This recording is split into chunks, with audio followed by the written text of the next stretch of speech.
Hey guys, we're back here. Hopefully I don't make you guys sick while I'm walking. I'm trying to walk and talk at the same time here.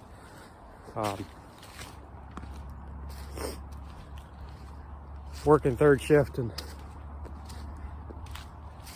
a little bit of a rough patch in my sleep schedule here, so I ended up getting to sleep until later than I should have, and then I ended up oversleeping a little bit, so still technically only running on about 4.5 hours of sleep, but that is what it is. Warmed up today quite a bit, but it's supposed to drop back down again one more time tonight, and then we got a warm spell coming 3-4 days or whatever. It's gonna be in the 40s, so everything's gonna get real slick and nasty here pretty quick. So coming down to check this river line. Thinking we're pretty close to being done here. Like I said, I do have that video of, or that pictures of that one beaver that set that other trap off that I'm trying to set back up on here. There may be one more 2-year-old in here, I'm not positive, but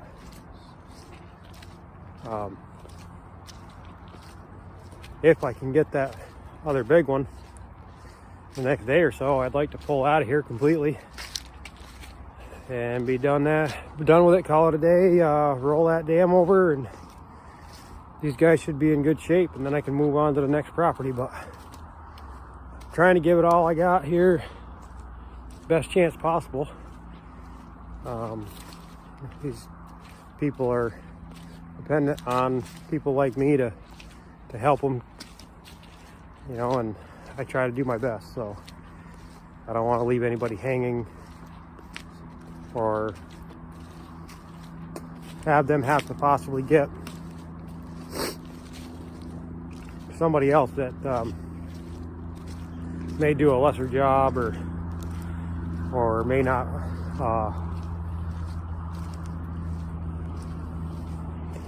respect their property and things as much.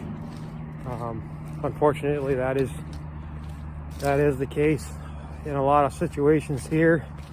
We got people that are, yeah, I'm not saying everybody's that way. I'm talking one here and one there, just unethical trappers that are out.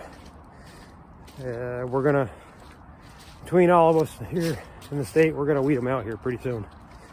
But anyway, they're the kind of people that steal other people's traps. They're the kind of people that, you know, they'll go out and do anything they got to do to get the fur, and then disrespect the animal and leave crap laying around and whatever, and they just give trappers a bad name in general, and unfortunately that's just a reality. I think that's everywhere, but not just here.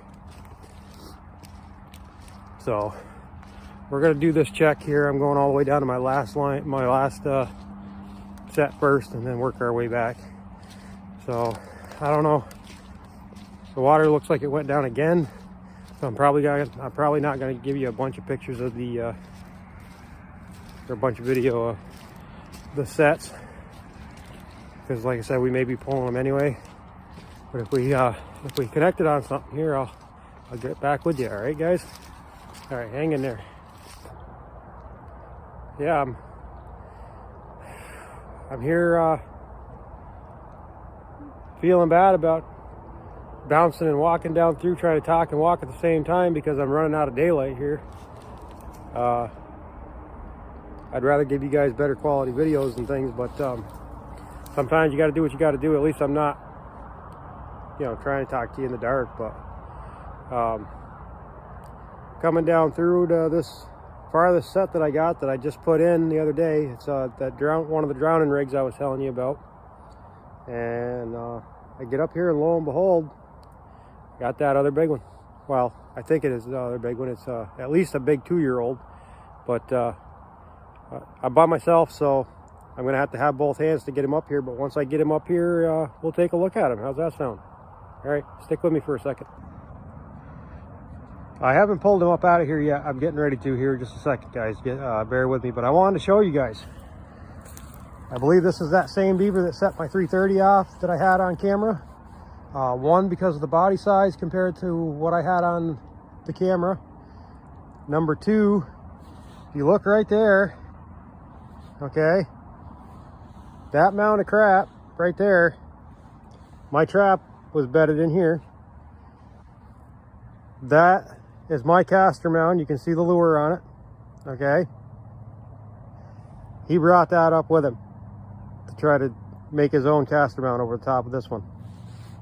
Okay, and that's the same thing, same exact thing that happened on that other trap down there that got set off. He had his hands full of crap coming up into to reset the caster. So I'm pretty positive, I'm pretty confident that this is that other beaver that I'm looking for.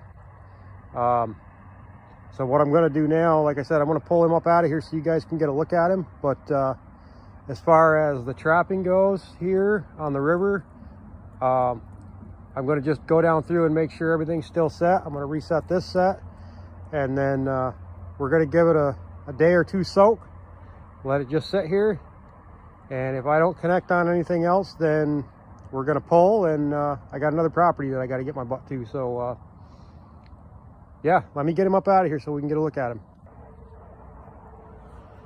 Okay guys, so here you see it. We just put that drowner in. This beaver got real smart real quick with 330s. He is the biggest beaver this year by far, and that other one was a pretty good sized beaver. I mean, you look at, I don't know if I can do this any justice, but you look at the size of that tail on that guy. Back foot catch, which I'm surprised. I had that set a little shallower than I normally would. I kind of figured I'd catch him by a front foot, but good solid back foot catch because he had his front hands full of crap coming up there like he was going to plug that set up again like he did with the 330. And yeah, lo and behold, I mean, look at the size of that beaver. I mean, he's a good one.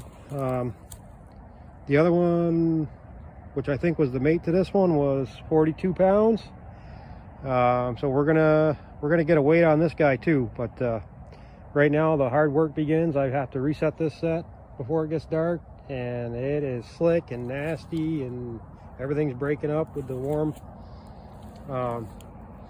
So yeah, that's cool, that's awesome.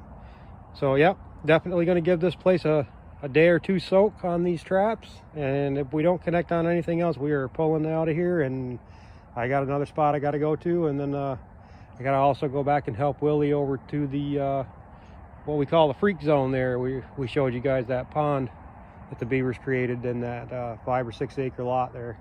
So you guys stick with us, and man, I'm happy we got this guy out of here. The landowner's going to be extremely excited that we got this guy out of here too, and we're just going to keep on keeping on until the season's over. We still got a little over a month, so see what we can get done.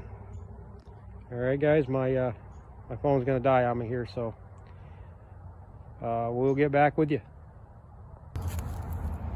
Yeah, so I can't even tell you guys how happy and excited I am that we got this other beaver out of here. There may be one more small one here. Like I said, I'm going to give it a 2-day soak, but I'm not real worried about that one. Like I said, I know it's a nuisance call. They want them all gone, but we've dropped the water level down a foot and a half.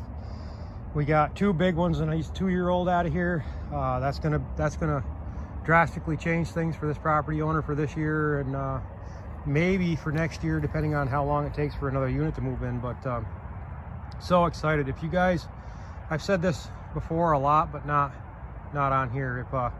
If you pay attention long enough to the sign and what the animals are telling you, they'll tell you how to catch them. But what I mean by that is, you saw, I've explained to you, this beaver had to have it. He was the dominant king of the area. This is my area, get the heck out type deal. That's what this caster mount was I was challenging his dominance, and he weren't having it. So when he came up in there with his hands full of crap, and that set that 330 off, and that snapped in his face, he did not like that. And he stuck around, and that tells me that he stuck around long enough to figure out what it was and burn in his mind that, okay, anything that looks and smells like this, I'm not going near. And he proved that because it's been a few days. He hasn't come near any of them sets. There's no sign, no track, no nothing. He hasn't come anywhere near them. He knows what they are. Finally ended up being able to get these drowning rigs down here. Got them in. I got this one here in the dark. I showed you guys. Unfortunately, it was dark. I've got it set up exactly the same way. As you guys can see, the caster mound's up here, and I've got it set what I figure would be just far enough back and just far enough offset for a standard size, or a little bigger than standard size beaver to come up there with his hands full of crap like this one likes to do. He told me he likes to carry stuff up and show his dominance, so he's always got his front legs plugged. So I knew that from the get-go, from that last setup. So I planned on that accordingly. Sure enough, he comes up here, and where I have that trap placed just back far enough and just offsets far enough, he has to put his back feet down eventually with his hands full of crap to get up that bank to get that caster mount. And when he set his back feet down in, you saw how deep of a catch he was all the way up. You saw how deep of a catch he was in there. He was completely, fully dedicated when he stepped on that pan. He had no idea that that trap was there. There was no box squarey looking thing here for him to shy away from. There was nothing to keep him from coming up here and charging and asserting his dominance. And when he stepped down, he stepped dead center of that pan, and you saw the results. There he is right there. So that's what I mean. If you guys watch long enough, pay attention to the signs, and that's with any animal. They'll tell you where and how and whatnot that you can and how they want to be caught, basically, if you'll take it that way. But they'll definitely tell you how to catch them. So get this guy up out of here. It's getting dark on me, and we'll catch you guys again when I come do my last check and get ready for pull day. All right, guys, we're here back at home. This is that big bruiser we got the foothold on the drowner that was clogging up my trap, and got the trap smart to the 330 here. Big old bruiser. And I'll see if I can get you guys to see without blinding you from this light. He's teetering just over 55, probably 56 pounds right there. And this is a 5-pound increment scale. My other scale only goes to 50, and my digital only goes to 50, but you can see that right there. He's hovering right around the 56, 57, somewhere in that range. Like I said, those are 5-pound increments, so I'd say that's probably 56. Anyway, spin you around here for a second. So there you have it. You can see persistence pays off. Learning your creatures and listening to what they're telling you and showing you and figuring out their habits. And each one, sometimes they do have their own personalities that you got to kind of try to take advantage of. So I want to give a big shout out this year so far exclusively. I haven't bought any lure, and I haven't made any of my own as far as caster mount sets goes. I want to give a big shout out to my buddy Justin Cleveland. He's made a lure that he calls caster mustard, and it's a dynamite lure. It holds up good as far as any kind of weather goes. It holds up good. You've seen that we've been deep freeze to thaw, to deep freeze to thaw. It's been in the single digits, 0, teens, up above freezing during the day, just back and forth. And even if those caster mounts are froze solid, this stuff holds up. It continues to hold its smell nice and strong. It does not freeze. And they'll come and they'll lay their caster mound right over the top of that one that you got set up there, and they can't destroy it because it's frozen, but they'll set theirs right on top of it, and it works. So big shout out to my buddy Justin Cleveland and his caster mustard. So he's going to be making more of it. I don't know how much production he's going to be doing, but if you guys have any interest in it whatsoever, I will get a hold of him and try to set up some kind of link, or get you contact information for him, and find out just how much. I think this year he's just testing it to see how it worked. Obviously, it's working well. I got a few more places to do, and we got about a month and a half of the season left. So I'm gonna really put it through its paces and test it for him. He's also trapping and testing it, but so we'll see how that goes. But if you guys are interested, again, Justin Cleveland, and it's castor mustard, and it's a dynamite mixture. I'm very impressed so far. So again, I'm gonna let them traps soak for 2 days. If we don't pick anything else up there, I'm going to pull my traps. I got another spot that I got to move on to. Can't be wasting a whole bunch of time there if there's just one left. It's just going to be a 2-year-old or a small one anyways.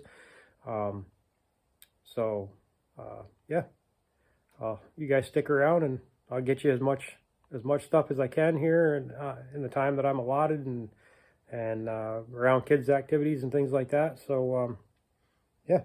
Hope you guys enjoy what I've been putting out. I've been doing my best to do that for you guys, and hopefully you're getting any kind of education out of this. And if there's something I could be doing better, or something more you guys want to know, leave a comment. Feel free to shout out, message me, whatever. I'll try to cover it. All right. Thanks a lot, guys. We'll see you again.